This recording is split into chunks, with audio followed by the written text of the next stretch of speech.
Hey everyone, कैसे हैं आप सब। होप करता हूँ आप सब बढ़िया होंगे और बढ़िया ही रहना। दोस्तों कई दिनों से मेरे पास डिमांड आ रही थी कि सर इंटीरियर में हमें वॉलपेपर्स के बारे में बताया जाए।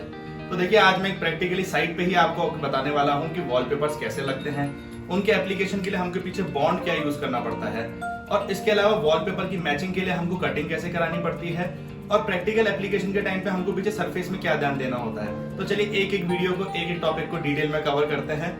तो let's begin the video now.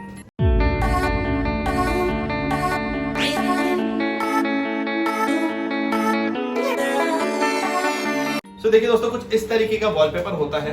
ये पेपर मटेरियल है, जीएसएम मटेरियल। इसमें थिकनेस आती है अलग अलग, जैसे 0.28 GSM, 0.30 GSM, 0.32 GSM, 0.34 GSM, 0.36 GSM. जितनी ज्यादा थिकनिंग ऑफ जीएसएम यानी उतना महंगा रोल और उतना अच्छा रोल। इसमें फिनिशिंग भी आती है, स्टैंडर्ड फिनिशिंग, ग्लॉस फिनिशिंग, कई फिनिशिंग आती है।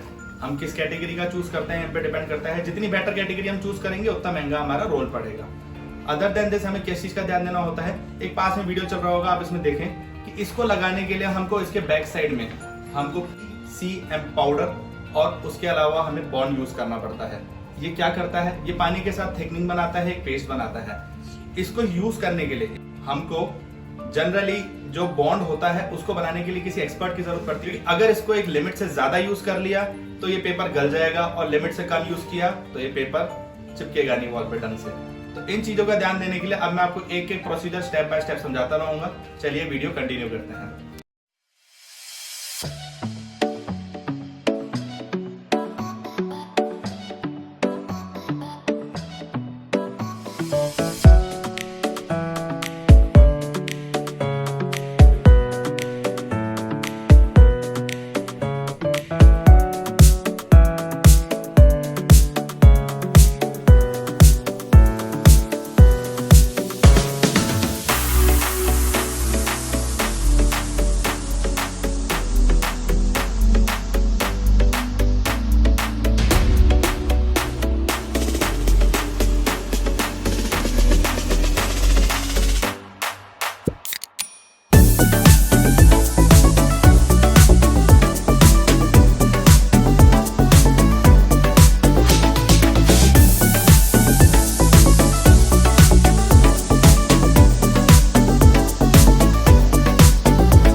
देखिए ये तो आपने देख लिया कि एक वॉल का ट्रांसफॉर्मेशन कैसे हो जाता है जब हम उस पे वॉल पे रोल वॉलपेपर लगाते हैं। लेकिन उनको लगाने के लिए हमें कुछ 5-6 चीजों पे ध्यान देना चाहिए कि हम जिनसे लगवा रहे हैं उनको किन किन चीजों के लिए बोले। तो चलिए एक एक करके सारी चीजों को डिस्कस करते हैं। देखिए सबसे पहला और मेजर पॉइंट कि वॉलपेपर हम कहाँ लगा सकते हैं। देखिए ये वॉलपेपर एक प्लेन वॉल पे ही लग सकता है। अब वॉल प्लेन कैसे होगी, या तो हमको उसके ऊपर पुट्टी या पीओपी कराने के बाद प्राइमर की एक सिंगल हाथ की कोटिंग करवानी चाहिए, और यहाँ तो दूसरा तरीका ये है कि हम उस पर बहुत अच्छे तरीके से एक पेंट भी करवा दे, बहुत हल्की क्वालिटी का यानी सस्ती क्वालिटी का पेंट का पहला हाथ हम करवा लें, जिससे कि उसको अच्छी प्लेन बन जाए। सीमेंटेड वॉल पे कभी वॉलपेपर नहीं लगेगा, और सेकंड थिंग, अगर कोई टेक्सचर पेंट पहले से हो रखा है, यानी वो 3D टेक्सचर टाइप यानी उभरा हुआ सा जैसा पेंट होता है, उसके ऊपर कभी वॉलपेपर नहीं लगेगा। अब सेकंड थिंग हम जो बात करते हैं कि एक वॉलपेपर का रोल कितना एरिया कवर करता है। देखिए जनरली अगर हम बुकलेट के वॉलपेपर खरीदते हैं जो कि स्टैंडर्ड साइज के आते हैं, तो वो रफली 56 स्क्वायर फीट एरिया के साथ आते हैं। उसकी एक जो डायमेंशन होती है वो 21 इंचेस की होती है और वो 32 फीट लॉन्ग होता है। तो इस 56 में से रफली 45 टू 50 फीट ही यूज आ पाता है। उसका रीजन क्या है? क्योंकि जब हम वॉलपेपर लगा रहे होते हैं तो सिमेट्री मेंटेन करने के लिए हमें उस वॉलपेपर को कई जगह से काटना पड़ता है, जिससे कि वो प्रिंट या डिजाइन कंटिन्यूटी में दिखे, यानी उसके जो जॉइंट्स है वो नहीं दिखे, तो वो हमें एग्जैक्टली वो जाके उसी फिगर के साथ मैच करे, तो उसकी कटिंग होती रहती है। तो ये 8 टू 10 फीट रफली वेस्ट हो जाता है। तो एक रफली 9 फीट हाइट और 10 फीट ब्रॉड वॉल के लिए रफली हमें 2 रोल्स की रिक्वायरमेंट होती है। इसके बाद जो थर्ड चीज जिस पर हमें ध्यान देना चाहिए वो ये है कि हमारे जो वॉलपेपर हैं वो सिमेट्री मेंटेन करते हुए लगाए जाएं। सिमेट्री मेंटेन करने का मतलब क्या हुआ? यानी जो फिगर हमारे इस कट के बाद दिख रहा है वही फिगर इस कट के बाद मैच कर जाना चाहिए। फिगर ऊपर या नीचे नहीं होना चाहिए, यानी जो प्रिंट है वो एक भी जगह से ऐसा नहीं लगना चाहिए कि कोई जॉइंट आ रहा है। सारा का सारा एकदम क्लियर स्पेसिफाइड तरीके से होना चाहिए। कई बार ऐसा होता है कि हल्का सा 1 इंच भी ऊपर या नीचे करने से किसी एक पट्टे को वो जो प्रिंट है बड़ा अटपटा सा दिखता है, देख के पता लग जाता है कि यहाँ से जॉइंट आ रहा है, ये ऊपर या नीचे हो गया। ये कभी नहीं होना चाहिए। अब देखिए इसके बाद जो बहुत इंपॉर्टेंट चीज है कि हमारे वॉलपेपर के रोल की जो ऊपर टॉप की एज कटिंग हो और नीचे जो स्केटिंग लेवल की, यानी जो 4 इंच की हमारी टाइल की या मार्बल की स्केटिंग होती है उसके ऊपर से ही हम वॉलपेपर लगाते हैं, इसकी जो कटिंग हो वो बहुत ही सफाई से होनी चाहिए और जो ब्लेड हो वो बहुत शार्प होना चाहिए। एज कटिंग करते टाइम कई बार ऐसा होता है कि कटिंग करने के बाद छोटे छोटे वॉलपेपर के नीचे से रेशे से निकलने लग जाता है, जैसे कपड़े में एक धागे टाइप होते हैं, इसी तरीके से वॉलपेपर के पेपर के पीछे रेशे धागे टाइप होते हैं, वो हल्के हल्के से दिखता रहता है, वो बड़े भद्दे से लगते हैं। तो इसका हमें ध्यान देना है कि कटर बड़ा ही शार्प। देखिए इसके बाद जो बहुत इंपॉर्टेंट पॉइंट है कि हमको स्टॉक के वॉलपेपर नहीं खरीदने।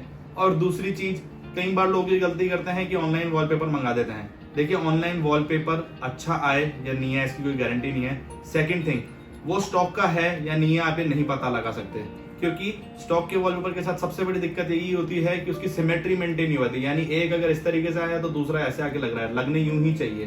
तो जो सिमेट्री मेंटेन होती है डिजाइन की वो नहीं हो पाती। इसके अलावा तीसरी चीज, जो कई बार स्क्वायर फीट उसमें कम आता है, 50 आता है, 54 आता है, या कई बार उसके एजेस कोने से कटे हुए होते हैं, तो हमें स्टॉक के वॉलपेपर प्रेफर नहीं करने चाहिए। हमें थोड़े बेटर बुकलेट के वॉलपेपर ही प्रेफर करने चाहिए। कई बार ऐसा देखा गया है कि लोग खुद ही वॉलपेपर लगाने लग जाते हैं वॉल पे। देखिए ये प्रैक्टिकली पॉसिबल नहीं है। जो वॉलपेपर लगाते हैं उनका ईयर्स ऑफ एक्सपीरियंस होता है उन्हें, तो वो ही लगा पाते हैं, क्योंकि मेन जो खेल है इस वॉलपेपर को लगाने का, जो CMC लिक्विड और बॉन्ड का पानी के साथ मिक्सचर बना के जो ग्लू बना रहे हैं उसकी थिकनिंग का ही सारा रोल है। वो बहुत ज्यादा थिक हो जाती है तो वो पेपर को फाड़ देती है, वो बहुत पतली होती है तो पेस्टिंग अच्छे से नहीं देती। ये बात मैं आपको पहले भी समझा चुका हूँ। तो प्लीज आप ये ट्राई मत कीजिए कि आप रोल मंगा के खुद उसको लगाने लग जाएं, वो वेस्ट ऑफ मनी ही होगा। अल्टीमेटली आपको वापस नए रोल मंगा करके किसी एक्सपर्ट से लगवाने पड़ेंगे। और दूसरी चीज, सिमेट्री कट करके मेंटेन करना वॉलपेपर को, ये बहुत टिपिकल टास्क है, इसलिए इसको वॉलपेपर एक्सपर्ट को ही बुलाना चाहिए। वो रफली 300 टू 350, कुछ लोग 250 पर रोल लेते हैं। तो ये एक जेन्युइन अमाउंट है जो हमें एक्सपेंस करना चाहिए, जिसका खर्चा हमें करना चाहिए, उससे फिनिशिंग और बेटर आती है। अब ये तो बात हो गई सारी रोल्स की, वॉलपेपर की, कि कैसे लगाते हैं। अब मैं आपको कुछ प्रिंट्स दिखाता हूँ, वो प्रिंट्स देखिए, उसकी मैं प्राइसिंग बताऊंगा। रोल्स की बुकलेट। अब जनरली क्या होता है, इन बुकलेट्स के फर्स्ट पेज पे सारे प्रिंट्स होते हैं जो इस बुकलेट के अंदर हैं। अब देखिए ये इस तरीके से हर एक एक प्रिंट का एक किंग साइज प्रिंट होता है, जिससे पता लगता है कि वो रोल वॉल पे जाके कैसा दिखने वाला है, एंड उस टेक्सचर पे हाथ लगा के हम पता लगा पाते हैं कि ये रोल कैसा है। अब देखिए कुछ डिजाइन्स है जिनको मैं आगे फॉरवर्ड करता हूँ, आप देखते रहिए।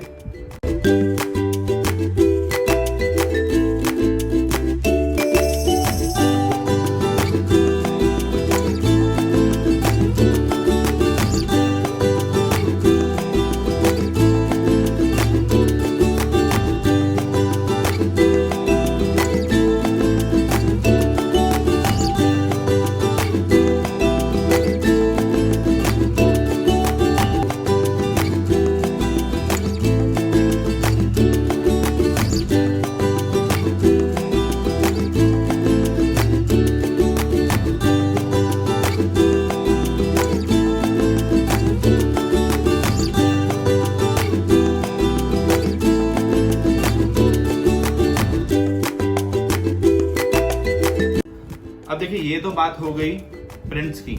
अब मैं बात करता हूँ कि ये रोल हमें कितने का पड़ता है।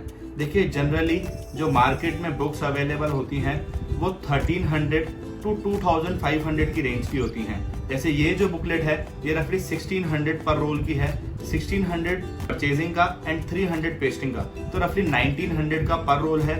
इनकी लाइफ थोड़ी अच्छी रहती है एंड कहीं ना कहीं देखा जाए तो पेंट से ज्यादा सस्ता ऑप्शन है एंड बेटर ऑप्शन है ये, क्योंकि आजकल हर जगह वॉलपेपर ही कराए जा रहे हैं। पेंट को लगभग एक रूम की मास्टर वॉल के लिए एक एलिमिनेट ही कर दिया गया है। आजकल सब वॉलपेपर ही यूज करते हैं।